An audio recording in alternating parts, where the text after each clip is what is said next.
Selamat siang, kami dari kelompok 4 dengan judul Super Vector Machine dengan beranggotakan 20185 Giostor Raitonapa, 20190 Yublin Cianisa Yunus, 202203 Farlan Beraparang.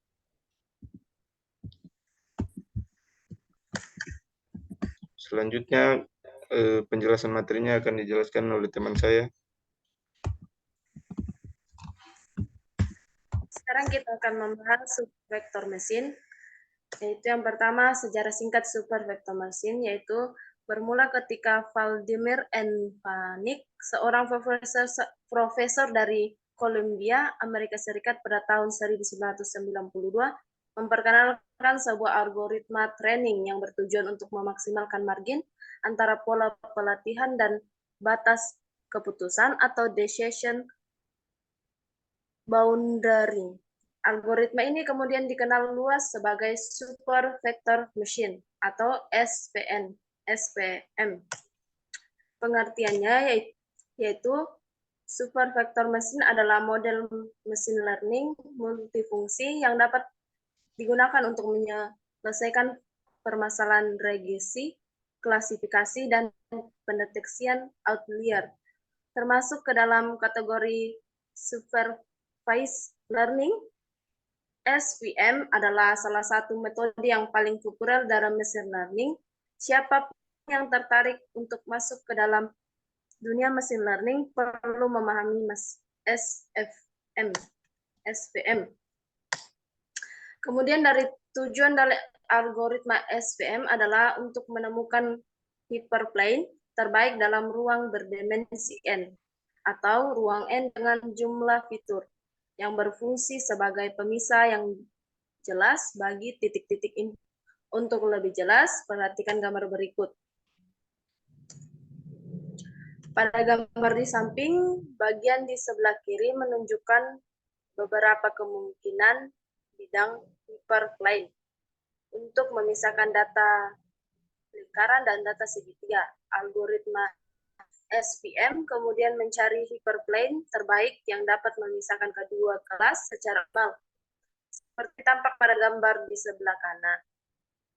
Di sebelah kanan, sebuah hyperplaning optimal berhasil dibuat dan mampu memisahkan kedua kelas sehingga memiliki margin yang paling maksimal. Kemudian keunggulan dari SVM, yaitu yang pertama, SVM efektif pada data berdimensi tinggi. Yang kedua, SVM efektif pada kasus di dalam jumlah fitur pada data lebih besar dari jumlah sampel. Kemudian yang ketiga, SVM menggunakan split point pelatihan dalam fungsi keputusan, sehingga dapat membuat pengguna memori lebih efisien. Kemudian yaitu Super Vector Machine Classifier. Untuk memahami bagaimana algoritma SVM bekerja pada sebuah kasus klasifikasi, bayangkan kita memiliki sebuah kebun binatang mini. Di kebun binatang tersebut terdapat dua jenis binatang, yaitu ayam dan ular. Kita dapat memperhatikan pada gambar di bawah tersebut. Sebagai model ML engineer, kita ingin mengembangkan sebuah model yang mampu membedakan antara ayam dan ular agar dapat menempatkan hewan tersebut di kandang yang berbeda. Lantas, bagaimana SVM membuat sebuah decision boundary tersebut? Pertama, SVM mencari super vektor pada setiap kelas. Super vektor adalah sampel dari masing-masing kelas yang memiliki jarak yang paling dekat dengan sampel kelas lainnya. Pada contoh dataset, bola basket dan bola kaki di bawah. Super vektor adalah bola basket dan bola kaki yang memiliki warna biru. Dari hyperplane height dan low margin. Setelah super vektor ditemukan, SVM menghitung margin. Margin bisa kita anggap sebagai jalan yang memisahkan dua kelas. Margin yang dibuat berdasarkan super vektor, di mana super vektor bekerja sebagai batas tepi jalan, atau sering kita kenal sebagai bahu jalan. SVM mencari margin terbesar atau jalan terlebar yang mampu memisahkan kedua kelas. Pada dataset, bola basket dan bola kaki di atas SPM akan memilih margin di sebelah kanan karena jalan atau margin pada sebelah kanan lebih lebar daripada jalan di sebelah kiri. Oleh karena itu, gambar di sebelah kanan disebut sebagai height margin classification dan gambar sebelah kiri disebut sebagai low margin classification. Kemudian kita kembali ke kasus klasifikasi ayam dan ular. Sampel ayam dan ular yang berada dalam lingkaran merah adalah supervektor. Kemudian kita mencari jalan terlebar dari dua supervektor. Setelah menemukan jalan terlebar, decision boundary lalu digambarkan berdasarkan jalan tersebut. Decision boundary adalah garis yang membagi jalan atau margin menjadi dua bagian yang sama besar. Hyperplane adalah bidang yang memisahkan kedua kelas, sedangkan margin adalah lebar atau jalan yang membagi dua kelas. Kemudian penjelasan SPM klasifikasi non-linear akan dijelaskan oleh teman saya.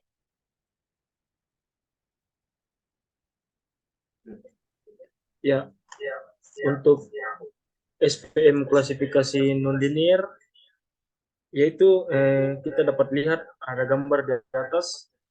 Data di atas merupakan data yang tidak bisa dipisahkan secara linear, sehingga menyebutnya sebagai data non-linear. Nah, pada data non-linear, decision boundary yang dihitung algoritma SPM bukan berbentuk garis lurus, meski cukup rumit dalam menentukan decision boundary pada kasus ini. Tapi kita juga mendapatkan keuntungan, yaitu bisa menangkap lebih banyak relasi kompleks dari setiap data point yang tersebar. Untuk data seperti di atas, supervector classifier menggunakan sebuah metode yaitu kernel tree, sehingga data dapat dipisahkan secara linear. Kernel adalah sebuah metode untuk mengubah data pada dimensi tertentu, misalnya 2D, ke dalam dimensi yang lebih tinggi atau 3D, sehingga dapat menghasilkan hyperplane yang optimal. Nah, cara trik kernel bekerja, pertama-tama kita perlu menghitung skor jarak dari dua titik data, misal XY dan XJ. Skor akan bernilai lebih tinggi untuk titik data yang lebih dekat, dan sebaliknya. Lalu kita gunakan skor ini untuk memetakan data pada dimensi yang lebih tinggi atau 3D. Teknik ini berguna untuk mengurangi waktu dan sumber daya komputasi, terutama untuk data berjumlah besar. Hal ini juga mencegah kebutuhan akan proses transformasi yang lebih kompleks. Itulah mengapa teknik ini sering disebut sebagai trik kernel. Seperti yang ditunjukkan gambar di atas, pemetaan titik data dari ruang 2D menjadi 3D menggunakan fungsi kernel. Titik-titik merah yang sebelumnya berada di tengah sekarang berada di dalam bidang vertikal dengan posisi lebih rendah setelah diubah menjadi ruang 3D.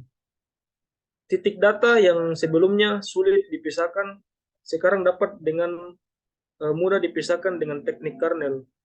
Animasi yang dibuat oleh Udiprot berikut dapat membantu kita untuk melihat bagaimana data dua dimensi seperti pada gambar sebelumnya diubah ke dalam ruang 3 dimensi, sehingga data dapat dipisahkan secara linear. Nah, ilustrasinya sebagai berikut. Data ini adalah data pertama, dimensi dengan dua buah kelas, yaitu dokter dan polisi. Data di atas bukan data linear karena kita tak dapat menggambar satu garis lurus untuk memisahkan dua kelas yang ada. Bagaimana cara kita bisa menggambar garis lurus yang bisa memisahkan dua kelas tersebut? Kita akan menggunakan trik kernel untuk mengubah data tersebut ke dalam dimensi yang lebih tinggi seperti ke dalam bidang 2 dimensi. Nah, ketika data sudah diubah ke dalam bidang 2 dimensi, sebuah garis lurus bisa digambar untuk memisahkan dua kelas.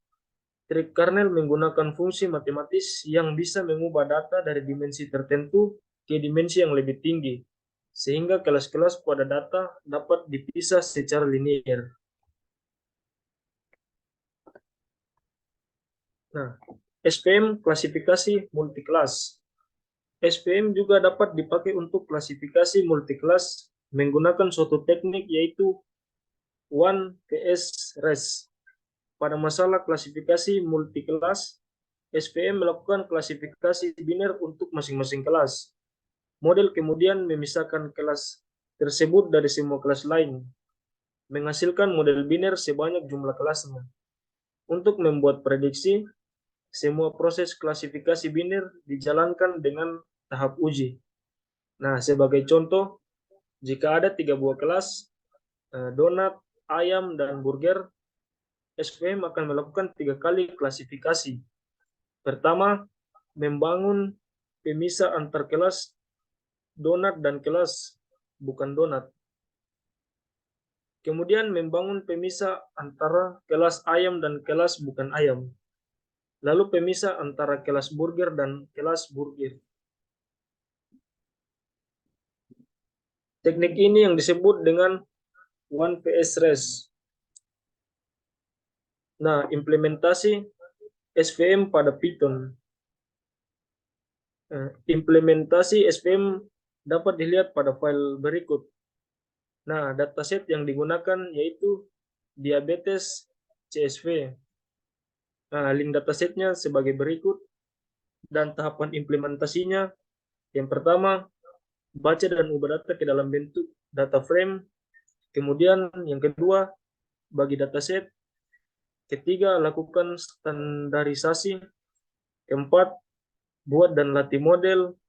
Dan yang terakhir, kelima, evaluasi model.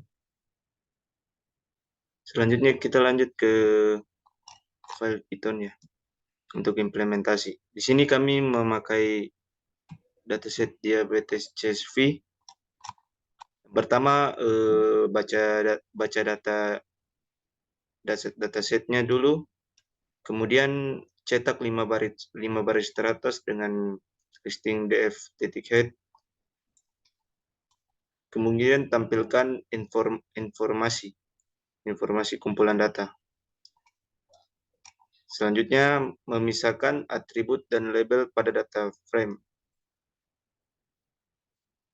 Kemudian menggunakan standarisasi menggunakan standar scalar untuk mengubah nilai-nilai dari setiap atribut berada pada skala yang sama.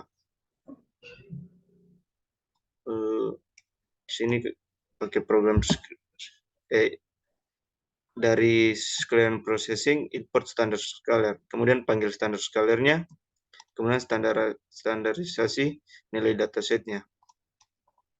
Selanjutnya memisahkan data training dan data testing menggunakan fungsi train test split.